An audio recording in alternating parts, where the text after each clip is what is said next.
Hello everyone. We have a game against Invasal, rated 1736. They open up with e4. We're going to try to get a Philidor set up against them with our special move order. Never mind.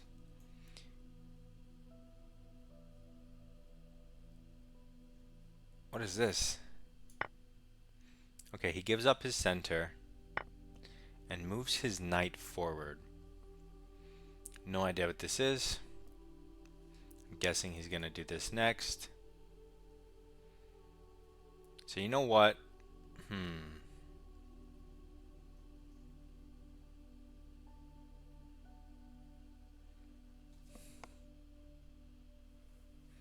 I was going to say, you could just develop.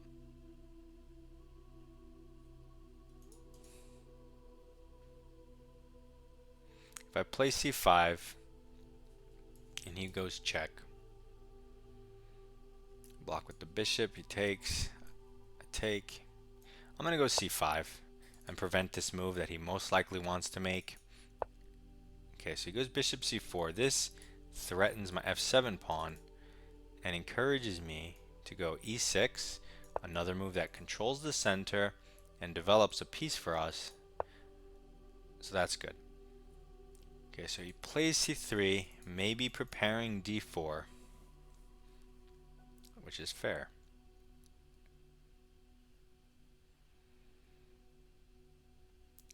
I think we should go knight bd7, attacking the loose knight in the center that's on our half of the board.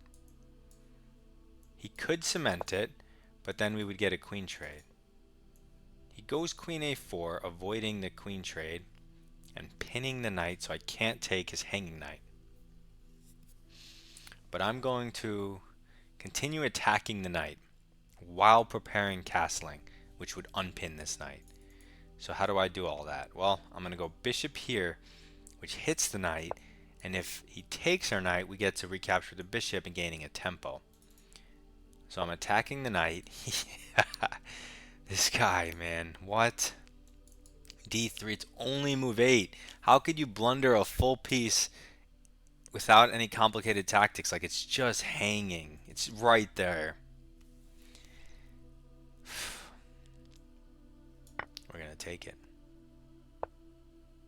This guy does not care. It's all part of his master plan.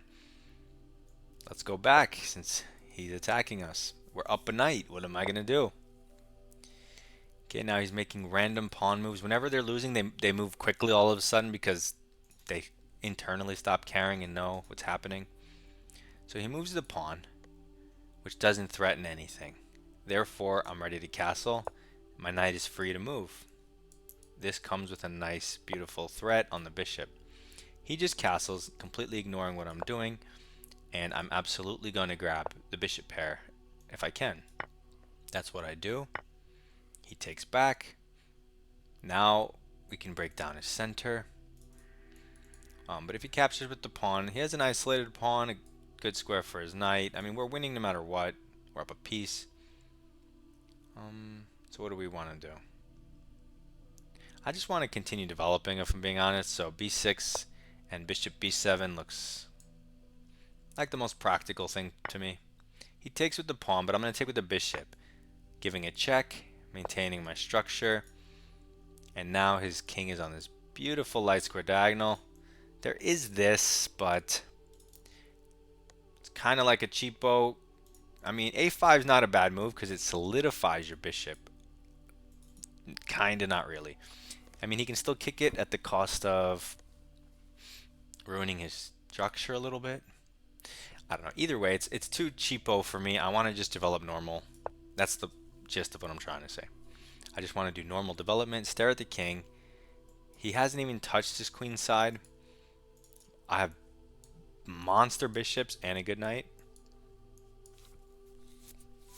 My queen is nice, but I will likely have to move it here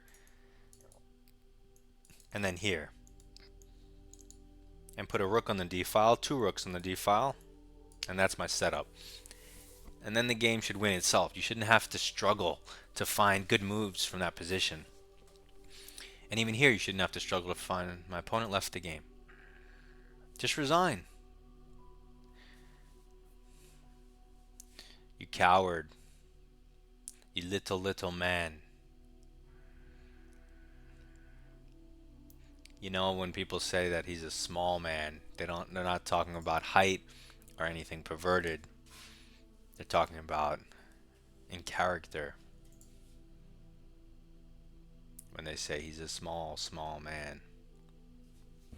Like, this is petty, right? If you're gonna leave and not come back, just resign. Just hit the resign button, because then your opponent has to stay here for 70 seconds or whatever it is. Maybe that's like the way you get back at them, you know, your spite move. It's like, but you're still terrible at chess no matter how many people you spite. The solution isn't to leave the game, it's to learn how to play the game. What are you gonna do? I'm sorry, guys, you have to sit here for 14 seconds, but you know what? I want you to visually take in this position. If you're lower rated, do you see, like, okay, forget the fact we're up a piece. Let's say he had a knight. My opponent left the game. Claim victory. He had a knight, I don't know, here or wherever. Can you see how black is just a lot better? This pawn stifles his pieces in this scenario. It doesn't actually help. Moves like this you want when the center's closed and you're attacking the king with that pawn break, but if the center's open like it is here, it just gets in the way of pieces. So let's check the analysis board. We just stole some points from Invasao. And okay, so he doesn't play d4 on move 2, but we still try to go into our Philidor setup. But he doesn't even play it now. He immediately attacks the knight. And that's the whole reason you play d6 in the Pierce, the Philidor, in this move order. In the modern, so many third rank openings, it's because you're trying to protect against this pawn thrust, which would otherwise kick your knight. So doing this makes no sense this early. It's never good this early. Even in the Alekines, they don't even put a pawn on d6, and it's still, you know, fine for black, so to speak. But you definitely would much rather have that pawn on d6, because then you can just take.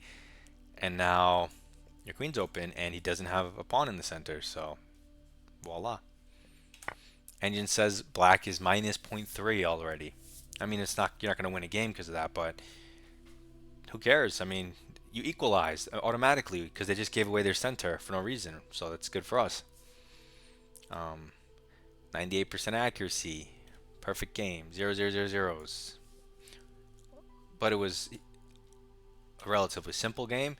So from here, I'm kind of out of book. I don't have anything memorized or pre-studied in a position like this. So you just have to make sense moves that affect the center. So there's a lot of good moves. I just play c5. It's one of the many moves that attacks the center.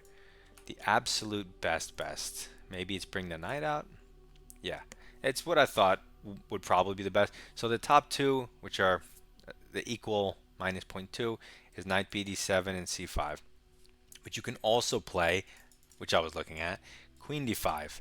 Centralizing the queen, preventing bishop development, hitting the knight. But you'd probably want to know something about that if you're going to bring your queen out. E6 is a move, bishop f5 is a move. So all of these moves just hit the center. Every single one of them. That's all it is. So I choose c5 because as black, you want to be able to get one of your pawns, E, D, C, on the 5th rank and try to at least get your share of the center. We kind of already accomplished it by trading these D and E pawns, so that in that way we got our share of the center, but we still have an E and a C pawn. He still has a D and a C. He's eventually going to put something on this line, and we're going to want something on that line to make contact and gain our share of the center. We can't put the E5 pawn because the knight's there, so C5 is really our only pawn to put in the center. So that's what I do.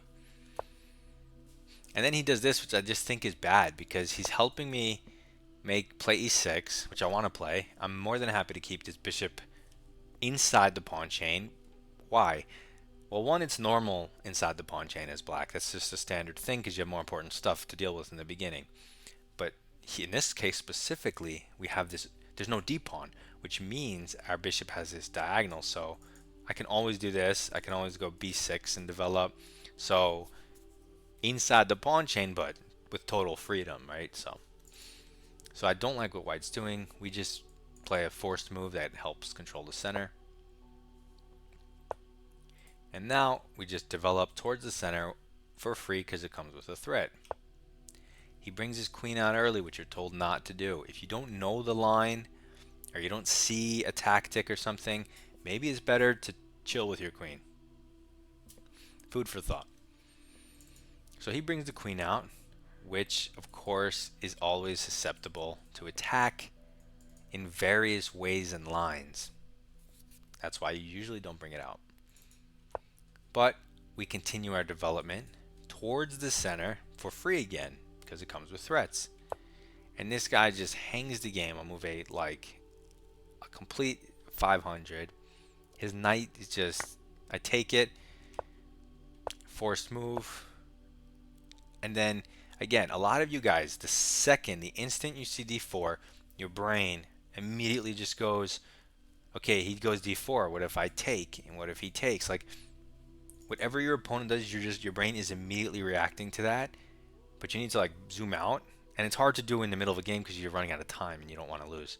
But you would ideally zoom out if you had more time and take stock of everything and be like, oh, these are forkable. We can do that. Like, you don't have to respond to what your opponent does. So we castle because the knight was pinned, right? I couldn't fork anything. He castles, and again, we don't address this.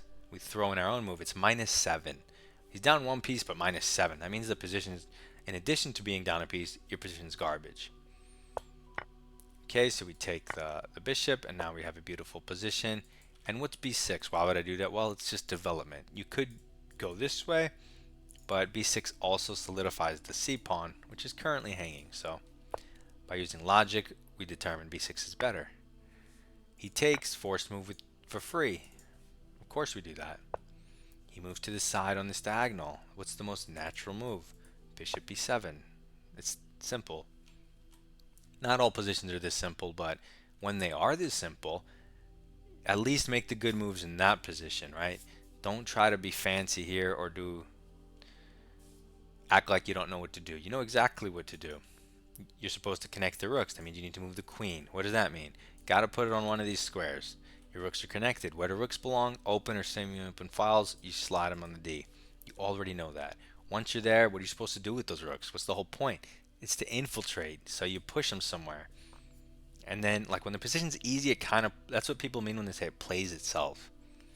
So, this was a super easy game.